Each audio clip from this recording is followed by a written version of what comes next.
नमस्कार सांग मैंने मो चैनल स्निग्धास एजुकेशन को आपण मानक स्वागत। आज भिडियो आम पढ़ा पर्तुगीज कौन इम्पैक्ट रहा पर्तुगीज माने तो आसीगले इंडिया भितर को से टॉपिक आम दीटा सीरीज रे दीटा भिडियो रे कंप्लीट कले। ते पर्तुगीज मानकर फास्ट आसिले भास्को डा गामा तापर किए सब आसते आउे कौन सिचुएशन क्रिएट है केमी से धीरे धीरे इंडिया रे तांकर प्रतिपत्ति स्थापना कले से विषय आम बहुत डिटेल्स रे पढ़ले। बेबे देखिए पर्तुगीज आसला पर इंडिया ऊपर इम्पैक्ट कौन पड़ा ठीक अच्छे। तो ये पीरियडटा थिला 1350 रु 1565 पर्यंत ये जो टाइम पीरियड भितर कौन कौन चेंजेस आसला इंडिया रे कौन इम्पैक्ट पड़ा से विषय देखा। यही टॉपिक रे आमे पढ़ा पर्तुगीज मुगल मान तरफ केमती फेवर लूज कले तापरे हुगुली को केमती कैप्चर कले पर्तुगीज इंडिया रे को जगार निजर स्टेट्स बनइले तापरे तांकर इम्पैक्ट कौन रहा ट्रेड सोसाइटी एंड पॉलिटिक्स रे तापरे में देखिबा पर्तुगीज मानकर डिक्लाइन केमती हैला आउ सिग्निफिकेंस ऑफ पर्तुगीज यही सब विषय आमे धीरे धीरे डिस्कशन करिबा। तो चलंतु स्टार्ट करिबा। फास्ट देखिबा Portuguese lose favour with the Mughals Mughal मानकटू से माने फेवर जो हिमायन को टाइम रो जो फेवर तांको मिलिथिला से फेवरटा से केमिति लूज कले से विषय देखिबा। 1608 मसीह कैप्टेन विलियम हॉकिन्स पहुंची गले आम इंडिया रे हैला। तो with his ship Hector reached Surat.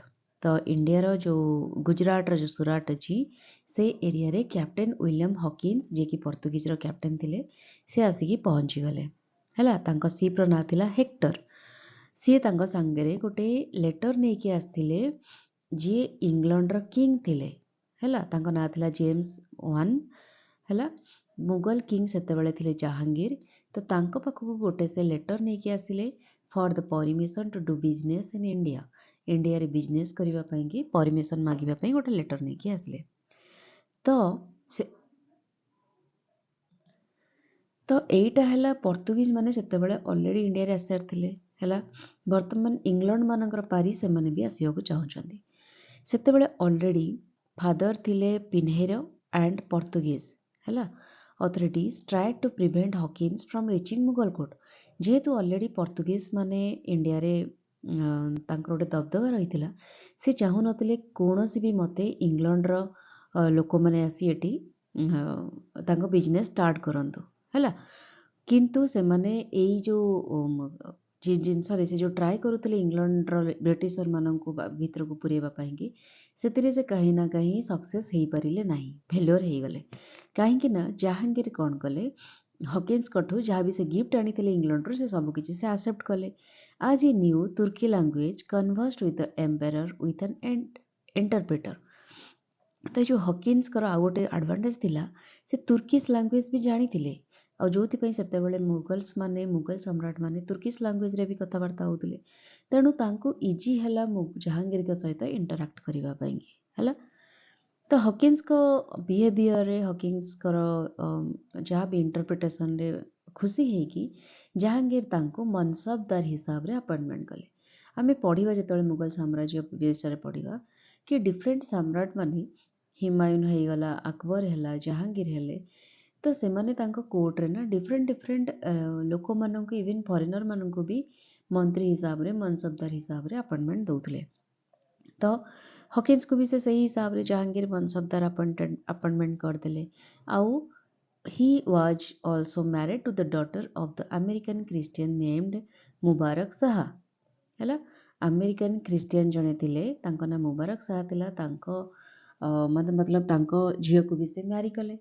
The grant of trading facilities to the English offend to the Portuguese. तो ये सब जिनस जो है जहांगीर के दरबार रे इंग्लैंड रो जो ट्रेडर मान सहित इंग्लैंड रो कैप्टेन का सहित जो ए प्रकार व्यवहार कहीं ना कहीं पर्तुगीज मान को गोटे अफेंडेड बोली फील हैला।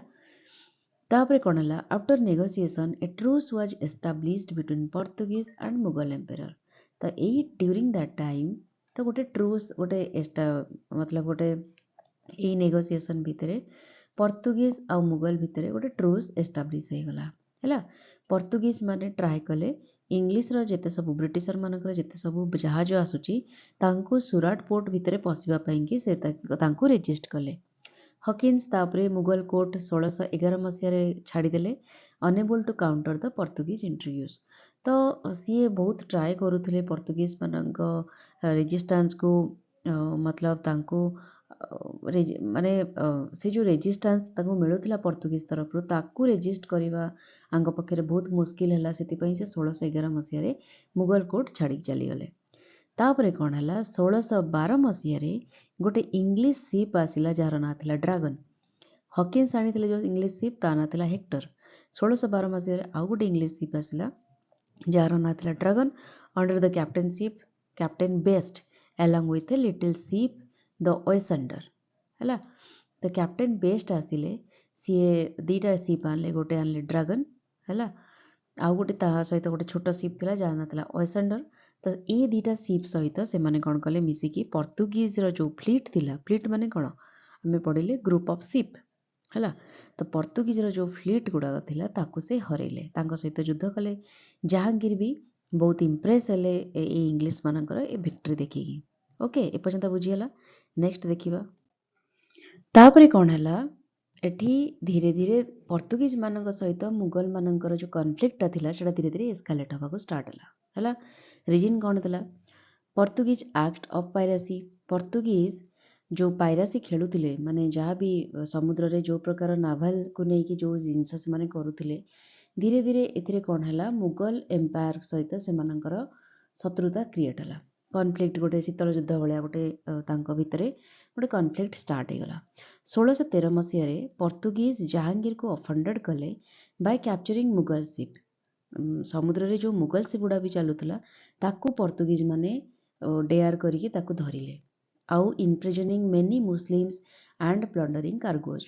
मुस्लिम माने डेफिनेटली मुगल सम्राट माने मुस्लिम थिले मैक्सिमम मुस्लिम थिले हो पारे तांको भीतर केते जने हिंदू भी थिले बट से माने मुस्लिम रो जो लोक मानकू तांको बंदी बनैले आउ तांको से जहाँ सब धन संपत्ति नहीं ट्रेडिंग करुले से गुड़ाक भी से ताकू चोरी करी लुटपाट कले।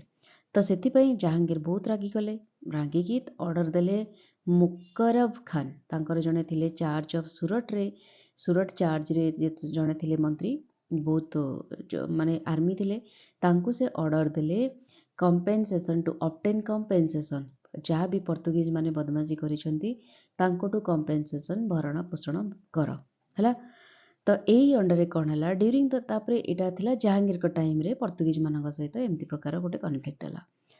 तापरे आसिले जहांगीर परे तांको पुत्र शाहजहान। तो शाहजहान का पीरियड रे the advantages which the Portuguese enjoyed in the Mughal court were lost for ever. मतलब जहाँ भी से माने अल्पे बहुत जेन तेन प्रकार से माने मुगल कोर्ट रू जहाँ भी एडवांटेजेस उठाउतिले सेटा कंप्लीटली बंद हो गला during the rain of Shah Jahan and they also lost the hopes of converting the royal family and Mughal India to Christianity।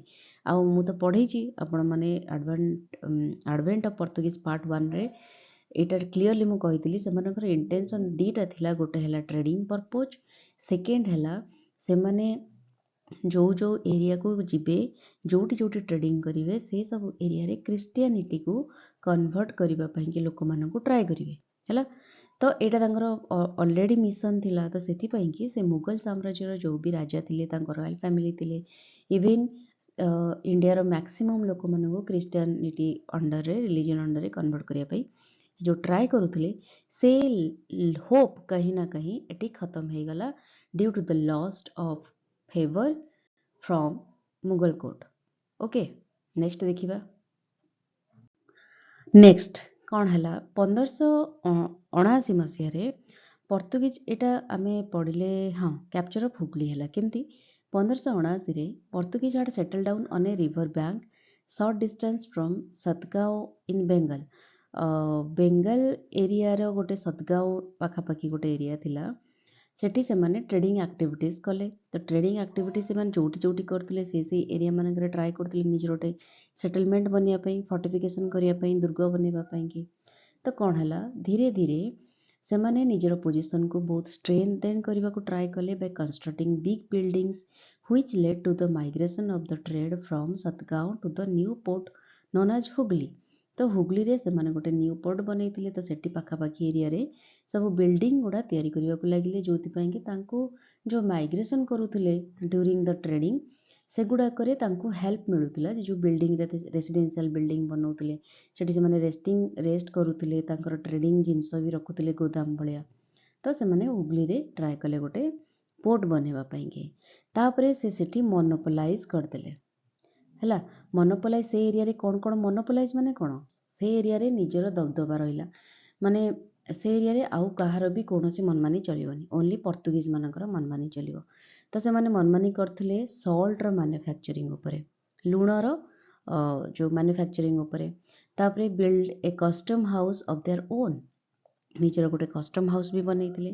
ଆଉ started enforcing strictly the levy of duty on ଟାବାକୋ।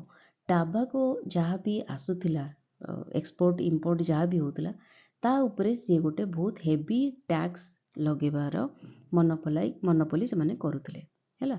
De not only made money as trades also started a cruel slave trade by purchasing or seizing Hindu and Muslim children.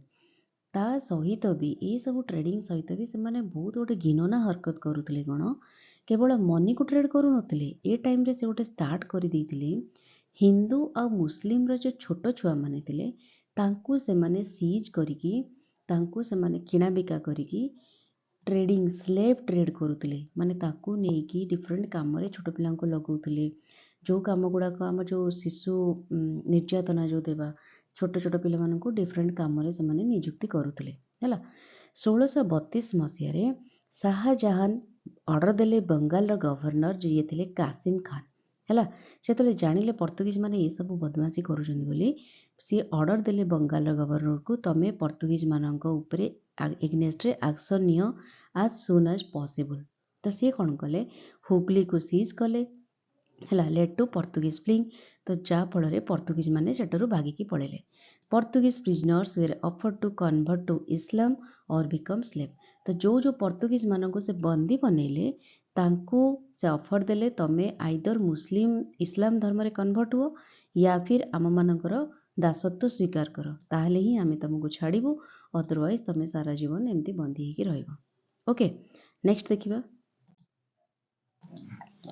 ଏବେ ଆମେ ଦେଖିବା ଇଣ୍ଡିଆର କେଉଁ ଏରିଆରେ Portuguese states ବନିଯାଇଥିଲା। ମାନେ Portuguese states ମାନେ ପର୍ତ୍ତୁଗୀଜ ନିଜର ସାମ୍ରାଜ୍ୟ ବିସ୍ତାର କରୁଥିଲେ। ୱେଷ୍ଟର୍ଣ୍ଣ କୋଷ୍ଟରେ ଦେ କଣ୍ଟ୍ରୋଲ ମୁମ୍ବାଇ ଟୁ ଦାମନଦିଉ। ଏଠୁ ମୁମ୍ବାଇ ଅଛି, ମୁମ୍ବାଇରୁ ଡାମନଡିଉ ହେଲା, ଏ ଯେଉଁ ଏରିଆ କମ୍ପ୍ଲିଟଲି ଏ ଏରିଆ ପଳେଇଥିଲା ପର୍ତ୍ତୁଗୀଜଙ୍କ ଅଣ୍ଡରରେ।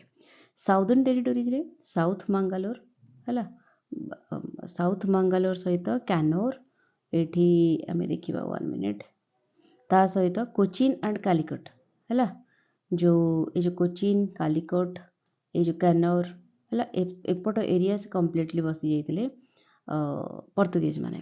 ଇଷ୍ଟର୍ଣ୍ଣ ସେଟଲମେଣ୍ଟରେ ମିଲିଟାରୀ ପୋଷ୍ଟ ସେମାନେ ବନେଇଥିଲେ and settlements on the east coast at Santhome Chennai. ଏ ପାଖରେ ସାନ୍ଥୋମ ବୋଲି ଆଗରୁ କୁହାଯାଉଥିଲା ଚେନ୍ନାଇ ପୋର୍ଟକୁ। ଆଉ ନାଗାପଟ୍ଟନମ ଯେଉଁଟାକି ଆନ୍ଧ୍ରପ୍ରଦେଶରେ ଥିଲା ହେଲା, ଏ ଯେଉଁ ମୁସଲିପାଟନମ ଏ ପାଖାପାଖି ଏରିଆ, ଆଉ ୱେଷ୍ଟ ବେଙ୍ଗଲର ହୁଗଲି, ଏସବୁ ଏରିଆରେ ସେମାନେ ନିଜର ଇଷ୍ଟର୍ଣ୍ଣ କୋଷ୍ଟରେ ଏସବୁ ଏରିଆରେ ପର୍ତ୍ତୁଗୀଜ ନିଜର ସେଟଲମେଣ୍ଟ ବନେଇ ଦେଇଥିଲେ। Portuguese were the first Europeans to come to India and were last to leave this land. ଏଇଟା ମନେ ରଖିଥିବେ, ପର୍ତ୍ତୁଗୀଜ ହେଉଛନ୍ତି ଫାର୍ଷ୍ଟ ୟୁରୋପିଆନ୍ ଯିଏକି ଇଣ୍ଡିଆକୁ ଆସିଥିଲେ, ଆଉ ଲାଷ୍ଟ ୟୁରୋପିଆନ୍ ଯିଏକି ଆମ ଇଣ୍ଡିପେଣ୍ଡେନ୍ସ ପରେ ଇଣ୍ଡିଆରୁ ବାହାରିକି ଯାଇଥିଲେ। 1961 ମସିହାରେ ସେମାନେ ଗୋଆ ଯେତେବେଳେ ଗଭର୍ଣ୍ଣମେଣ୍ଟ ଅଫ୍ ଇଣ୍ଡିଆ ଗୋଆକୁ କ୍ୟାପଚର୍ଡ କଲା, ଗୋଆ ଡାମନଡିଉ ମତଲବ ଫ୍ରମ୍ ଦେମ୍।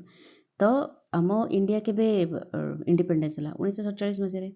ତ 1961 ପର୍ଯ୍ୟନ୍ତ ବି ପର୍ତ୍ତୁଗୀଜ ମାନେ ଆମ ଇଣ୍ଡିଆରେ ରହୁଥିଲେ। ହାଲାକି ସେମାନେ ବ୍ରିଟିଶରମାନଙ୍କ ଭଳିଆ ଏତେ ଆକ୍ଟିଭ ନଥିଲେ, କିନ୍ତୁ କମ୍ପ୍ଲିଟଲି 1961 ମସିହାରେ government of India finally Goa ଆଉ ଦାମନଡିଉ ରହିଯାଇଥିଲା ପର୍ତ୍ତୁଗୀଜ ମାନଙ୍କ କବଳରେ। ସେଇ ଦୁଇଟା 1961 ମସିହାରେ ଗଭର୍ଣ୍ଣମେଣ୍ଟ ଅଫ୍ ଇଣ୍ଡିଆ ସେମାନଙ୍କଠୁ କ୍ୟାପଚର କରିକି ଇଣ୍ଡିଆ ସହିତ ମିଶାଇ ଦେଇଥିଲେ। ତ ଫାଇନାଲି ବ୍ରିଟିଶ ଫ୍ରି ହେଲା ଆମ ଇଣ୍ଡିଆ 1961 ମସିହାରେ। ଓକେ, ତାପରେ ଆମମାନେ ଦେଖିବା କି ପର୍ତ୍ତୁଗୀଜ ମାନଙ୍କର ଇମ୍ପାକ୍ଟ କ'ଣ ରହିଲା। ଯେତିକି ବର୍ଷ ସେ ରହିଲେ ଇଣ୍ଡିଆରେ, ତାଙ୍କର ଆମର ଇଣ୍ଡିଆର ଟ୍ରେଡ୍ ଉପରେ, ସୋସାଇଟି ଉପରେ ଆଣ୍ଡ ପଲିଟିକ୍ସ ଉପରେ ତାଙ୍କର କ'ଣ ଇମ୍ପାକ୍ଟ ରହିଲା।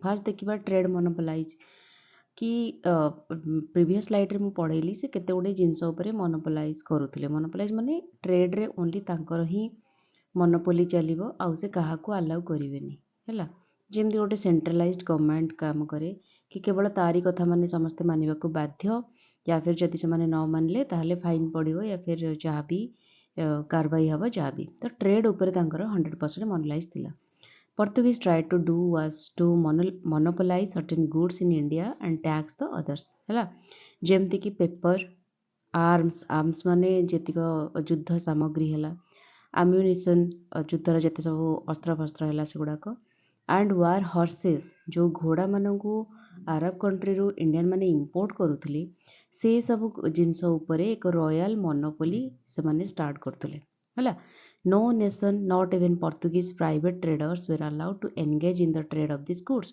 माने इवन से एमती एटा मोनोपोलाइज करुले माने एटा direct under the control of royal Portuguese मतलब जो माने जो राजा थिले जो रूलर थिले तांकर जो गवर्नर हिसाब रे इंडिया रे से अपॉइंटमेंट हेतिले सी डायरेक्ट गवर्नर तांकर जो रूलर अछंती सी डायरेक्ट मोनोपोलाइज करुले इवन जो मैंने प्राइवेट ट्रेडर आसुले पोर्तुगीज रू इंडिया को सेमानंको भी ये सब जिनस उपरे अलाउ नथिला माने सेमाने भी मन चाहिए ट्रेडिंग करि पारु नथिले बुझी पारछनी फोर्स्ड परमिशन कौन थिला ships engaged in the trade of their commodities had to take permission from the Portuguese officer केही भी जदि जहाज नै कि आसुचंदी तांकर प्राइवेट पोर्तुगीज ट्रेडर माने इंडिया को ताहले तांको पोर्तुगीज ऑफिसर जे अछंदी तांकोटू परमिशन नै कि आसीबा को पडुतला They also forced all ships going to the east or to Africa to pass by Goa and pay customs duty there.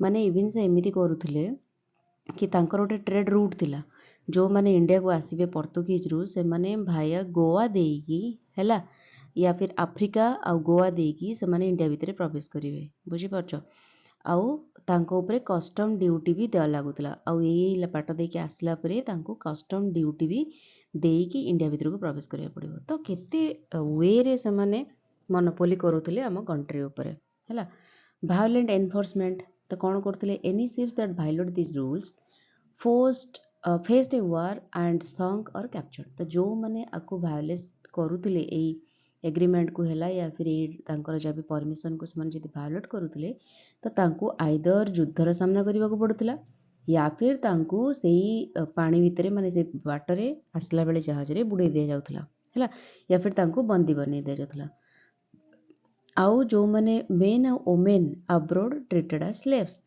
तो जो लोक आउ महिला मानक से कैप्चर करूथिले या फिर से फॉरेन लोक मानक कैप्चर करूथिले तांको दासत्व स्वीकार करिया पे बाध्य करूथिले बहुत गुड़े अरब आउ इंडियन शिप गुड़ाक began to carry cannons and soldiers to safeguard against sea pirates which infested the Malabar and Arab coast. तो बहुत गुड़े अरब और इंडियन शिप गुड़ाक कौन कले यही जो पायरेट्स माने कौन जो चोर लैंड रे जो चोर थांती सेमती समुद्र रे भी केते गुड़े चोर थांती तांको जहाज रे चोर माने थांती तो सेमाने कौन करे जो देखिबे को शिप गुड़ाक बहुत गुड़े ट्रिजर नेकी आछंती तो सेमाने मझिरे तांको कैप्चर करिकी प्लंडरिंग करती माने लुटपाट मचाती है तांको सी पायरेट्स कहती तो सेमानंकुठु रक्षा पाइबा बहुत गुड़े अरब और इंडियन शिप माने कौन करथिले तांको जहाज भितर युद्ध अस्त्र शस्त्र भी रखुले आउ सोल्जर्स मानक भी क्यारी करुले जोटा कि गोटे टाइम रे कौन है मालाबार आउ अरब कोस्ट रे ए सी पायरेट गुड़ाक पूरा भरपूर अवस्था थे आउ मेनली ए सी पायरेट माने थिले पोर्तुगीज है आउ ब्रिटिशर पोर्तुगीज माने मिलामिशा होइके थिले ओके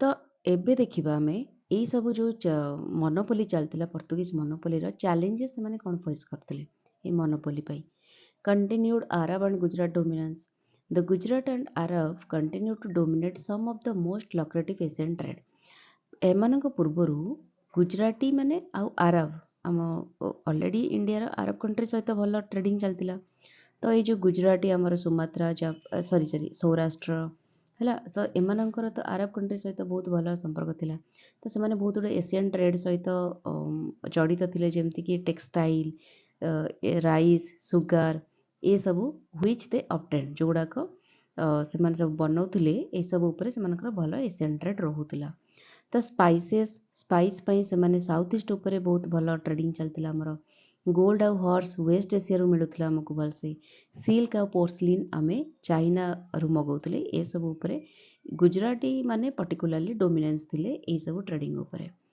तो gradually Portuguese lose the monopoly trade of pepper and spice to Europe. तो धीरे धीरे कौन है रूलर माने स्ट्रांग भी होउथिले। तो से माने ये जो मोनोपोली को देखिकी पोर्तुगीज मानक ऊपर आक्रमण करिकी या फिर जहाँ भी एग्रीमेंट बनेकी धीरे धीरे पोर्तुगीज मानकठू जो पेपर मोनोपोली चलता ब्लैक पेपर आउ स्पाइस है जोटा यूरोप को चलुला से सब जिनस मोनोपोली धीरे धीरे पोर्तुगीज माने हरई बसिले।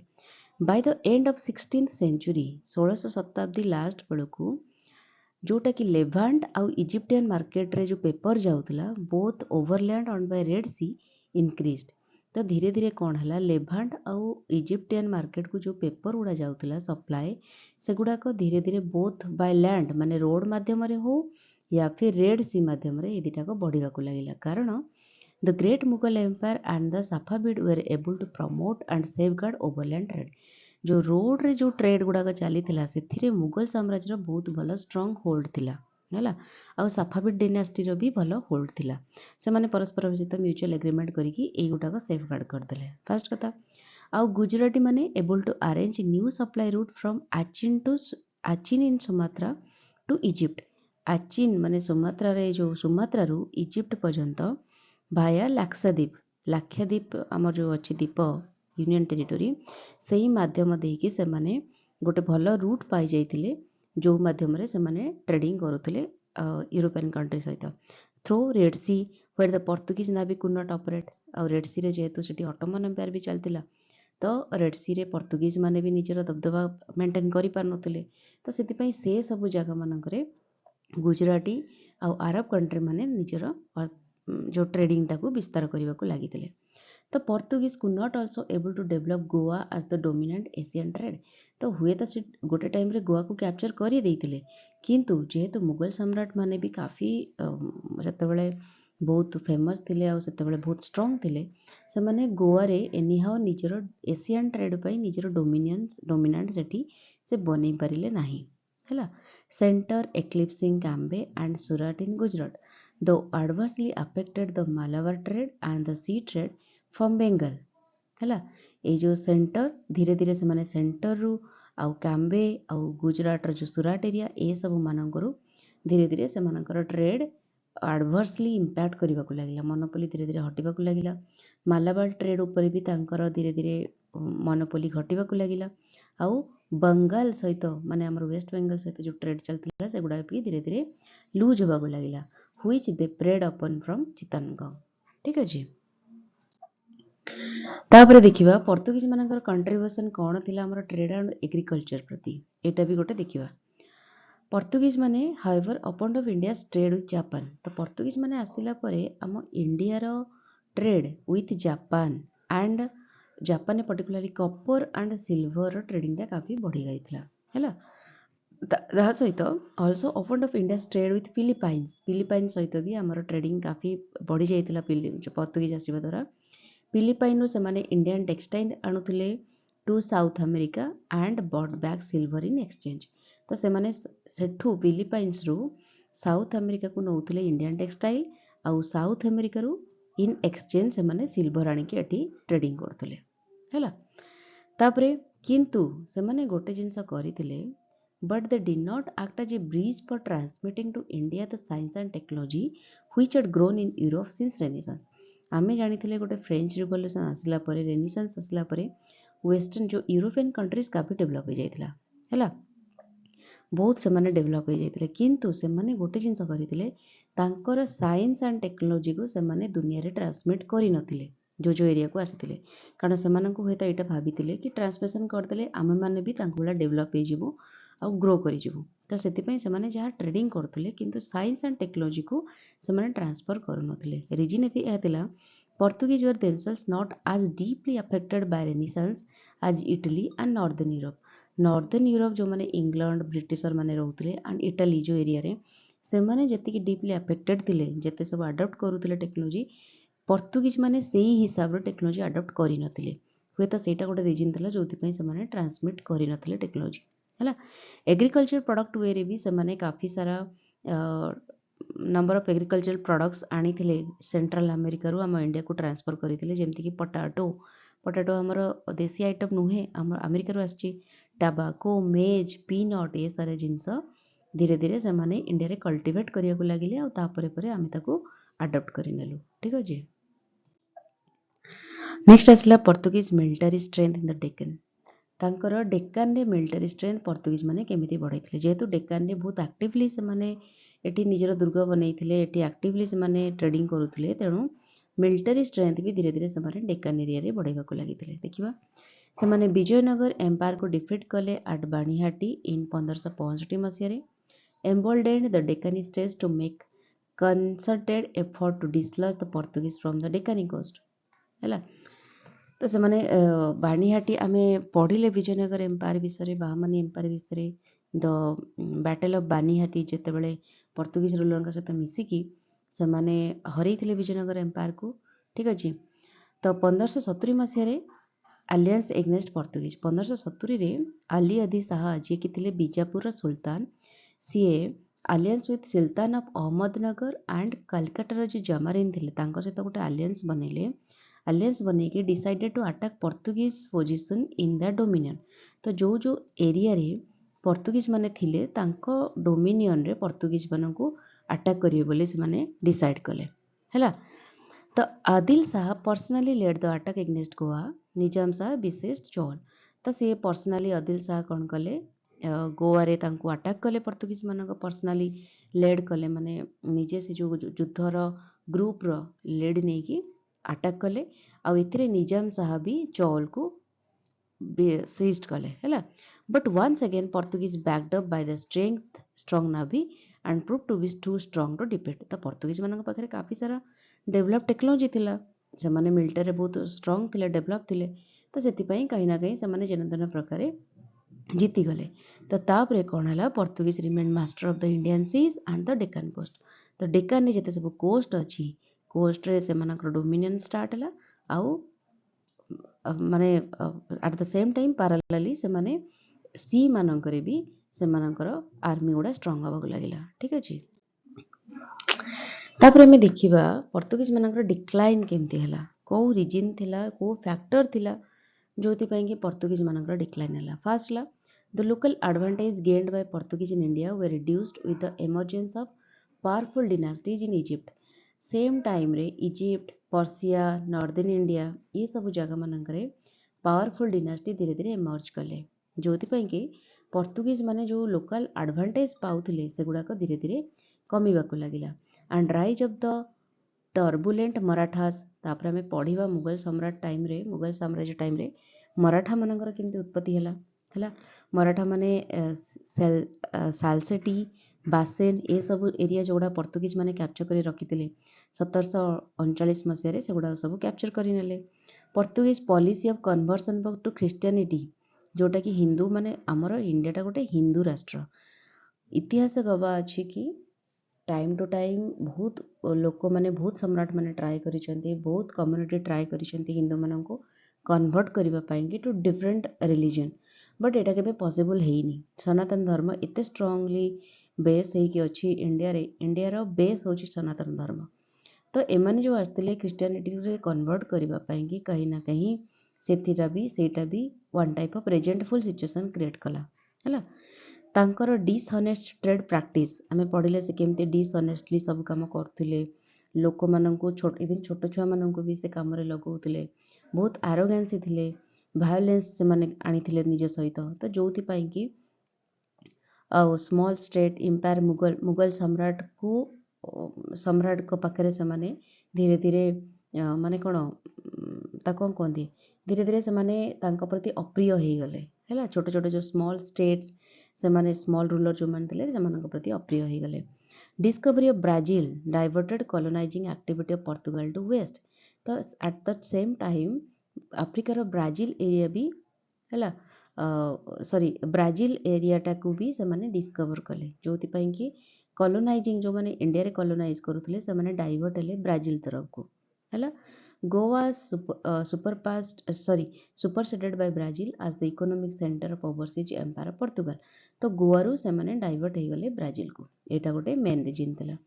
Union of Spain and Portugal एटा गोटे यूनियन हैला 1580 और 81 मसिया रे जोथिपाई कि स्पेन रे dragging smaller kingdom into Spain's war with England and Holland जो स्पेन वार रे छोट छोट किंगडम माने इंग्लैंड और हॉलैंड सहित युद्ध करिवारे सामिल हो गले जोथिपाई कि पोर्तुगीज मानकर जो मोनोपोली चलता इंडिया ट्रेड रे सेटा धीरे धीरे बैडली अफेक्ट हला Earlier monopoly of knowledge of sea route to India held by Portuguese could not remain a secret forever. माने पोर्तुगीज माने जो भाबीतिले तांकर नाभी उपरे जो एते स्ट्रांग होल्ड थिला से माने भाबीतिले टेक्नोलॉजी जणेले हुए तो आगु को केही भी नाभी रे स्ट्रांग हे जिवे सेटा सीक्रेट हे कि रहिलानी लोक माने धीरे धीरे जानी गले डच और इंग्लिश माने धीरे धीरे ये सब टेक्नोलॉजी गेन कले निजर स्किल बढ़ेले ओशन नाविगेशन रे हला जोति पाएंगे न्यू ट्रेडिंग कम्युनिटी यूरोप रु धीरे धीरे इंडिया को आसवा स्टार्ट हेले जोटा कि वन टाइप ऑफ तांको पय डिसएडवांटेज क्रिएट हला डच और इंग्लिश मानक पाखरे ग्रेटर रिसोर्स थिला मोर कंपल्सन थिला to expand overseas and they overcome the Portuguese resistance Portuguese माने जो रेजिस्टेंस दोथले तांको भी से माने ओवरकम करिवारे सक्सेस हेले जोति पय कि एटा भी गोटे डिसएडवांटेज बनी गला पोर्तुगीज मानक पय गोवा जोटा कि पोर्तुगीज मानक पय कि गोटे स्ट्रेटेजिक लोकेशन थिला गोटे टाइम रे विजयनगर एम्पायर पड़िला परे हैला तार इंपोर्टेंस भी धीरे धीरे कमीगला हैला spice trade under the Dutch तो स्पाइस जो ट्रेड करुले पोर्तुगीज सेटा धीरे धीरे ता उपरे डच मानकर आधिपत्य विस्तार होगला 1683 मसीह दीटा नावल असल्ट हैला परे Marathas inverted Goa Maratha Goa InvIT कले और तापरे पोर्तुगीज मानकर डोमिनेंस लगभग खत्म होगला ओके ଏବେ ଆମେ ଦେଖିବା पोर्तुगीज मानकर सिग्निफिकेंस कौन थिला इंडिया रे हैला अकॉर्डिंग टू सम हिस्टोरियन किछि इतिहास जो मन लेखन्ति से मानक मत हिसाब रे पोर्तुगीज मानकर आसिला परे नावल पावर काफी बढ़ी जाइतिला हैला एट चोल थिले माने आम ता पूर्वरु पोर्तुगीज मानक आसीबा पूर्वरु चोल गोटे सम्राट थिले साम्राज्य थिले जो मानकर नावल पावर उपरे काफी होल्ड थिला स्ट्रांग होल्ड थिला तांक पाखरे काफी नॉलेज थिला बट फास्ट टाइम पे फॉरेन पावर किए जने आसी इंडिया को थ्रू द वे ऑफ सी है पोर्तुगीज शिप्स से माने निज शिप सहित बहुत गुटे कैनन आणुले बड़ बड़ जो गन बड़ बड़ जो जो युद्ध करा जाए जोटा कि तांको ट्रेड उपरे मोनोपोली करिवारे सहाय्य करितला हैला पोर्तुगीज आसला परे 16th सेंचुरी रे मालाबार रे पोर्तुगीज तांकर मिलिटरी इनोवेशन देखैतिले जोथिरे तांकर body armour matchlock men guns एगुडाक शिप रे समान जो नहीं आसतिले ସେଥିରେ ତାଙ୍କର ଏଥିରୁ ଜଣାପଡ଼େ କି ମିଲିଟାରୀ ଉପରେ କାଫି ତାଙ୍କର ଷ୍ଟ୍ରଙ୍ଗ ହୋଲ୍ଡ ଥିଲା କାଫି ଇନୋଭେସନ୍ ଥିଲା they may have contributed by example to the Mughal use of field guns ତ ସେମାନଙ୍କର କଣ୍ଟ୍ରିବ୍ୟୁସନ୍ ଥିଲା ମୁଗଲ ସାମ୍ରାଜ୍ୟ ମାନେ ଯେଉଁ ଫିଲ୍ଡ ଗନ୍ ୟୁଜ୍ କରୁଥିଲେ ଆର୍ଟିଲରୀ ୟୁଜ୍ କରୁଥିଲେ कहीं ना कहीं that is influenced by the Portuguese okay infantry drilling system एटा भी गोटे थिला जोटा कि इंपोर्टेंट मिलिटरी कंट्रीब्यूशन थिला system of drilling groups of infantry on Spanish model in 1630s. This practice was adopted first by the French and English and later by Marathas and Sikh. एगुड़ाक जो Spanish model रू influence होगी बनाई आपको French और English माने भी use करुले आउे तांकोटे influence होगी मराठास माने और सिक्स माने आपको भी यूज कले तो जोटा कि कहीं ना कहीं आम इंडिया गोटे contribution in the form of military power okay and the last slide Portuguese legacy कौन थिला मैरीटाइम रे एंड कल्चरल कंट्रीब्यूशन कौन थिला मल्टीडेक्ट शिप्स मल्टीडेक्ट माने जो दी तीन स्टोरी महला वाला जो शिप से गुड़ाक हेविली कंस्ट्रक्टेड होता पोर्तुगीज रु they were to ride out Atlantic gales rather than run before regular monsoons this permitted them to carry a heavier amount पाखे काफी अच्छा नॉलेज थिला नाभी उपरे शिप्स उपरे तो ए सब जिनस से माने हेविली कंस्ट्रक्ट करिकी हेवी आर्मर को यूज करिकी सी थ्रो रे से माने आसी पारुथिले कास्टल प्रो भी से माने यूज करुथिले स्टोन टू रिपेल और लॉन्च बोर्डिंग पार्टीज हैला creation of royal arsenals dockyards एगुड़ा सब भी से माने क्रिएट करुथिले regular system of pilots mapping एगुड़ा भी से माने करथिले मेंटेनेंस करुथिले pitting state force against private merchant shipping हैला मुगल एंड मराठास में certainly have learned from this portuguese मानकठू Mughal और मराठा माने काफी जिनस शिखिले एई नाभी उपरे सी उपरे और आर्मी उपरे कल्चरल आर्टिस्टिक कंट्रीब्यूशन देखा गले memory of religious prosecutions and cruelty detracts from other contributions made by portuguese जो किछि भी से माने प्रोसिक्यूशन करुथिले जो भी रिलीजियस क्रुएल्टी देखौथिले ସେଇଟା कहीं ना कहीं पर्तुगीज मैंने जहाँ भी कंट्रीब्यूशन देइचंदी ताकू लुचेई दउथला तांकर बैड हैबिट गुड़ा बैड कंट्रीब्यूशन एते थिला जे भल कंट्रीब्यूशन गुड़ाक कहीं ना कहीं लुचि जाउथला किंतु जो जो मिशनरीज गुड़ाक से बनै and the churches were also teachers and patrons India of the arts of the painter grave and sculptor है जो मिशनरी बनई चर्चेस बनई से गुड़ा कहीं ना कहीं जो स्कल्पचर यूज करते पेंट यूज करते से गुड़ाक आर्ट आर्किटेक्चर को किसी परिमाण में कंट्रीब्यूशन देइथिला म्यूजिक रे भी they were the interpreters not just Portuguese but of European art to India silversmith art goldsmith एगुड़ाक गोवा काफी फ्लोरिश होता due to the advent of Portuguese Goa गोटे सेंटर बनीगला elaborate filigree work fret foliage work and metal work embedding jewels jewel केमती metal work केमती jewel रही गुड़ाक भी गोवा काफी फ्लोरिश है इंटेरियर चर्चेस जो इंटेरियर गुड़ाक पर्तुगीज अंडर जहाँ भी बिल्ड करा जाइथिला से काफी सारा वुड वर्क होता एंड स्कल्पचर यूज होता समटाइम्स पेंटेड सीलिंग रे भी पेंटिंग होता कारण तांकर सेपटे वुड वर्क उपरे काफी आपण मैंने जानते हैं यूरोप रे काफी सारा अमेरिका रे सब एरिया रे वुड को काफी प्राधान्य दिया जाए है instead of stone and marbles तो से वुड वर्क उपरे काफी से माने जिनस इंडिया रे इंडिया को कंट्रीब्यूशन देइथिले तो एटा रहला हमर पर्तुगीज मानकर इम्पैक्ट इंडिया रे नेक्स्ट वीडियो पाएंगे stay tuned with my channel and tata bye bye take care.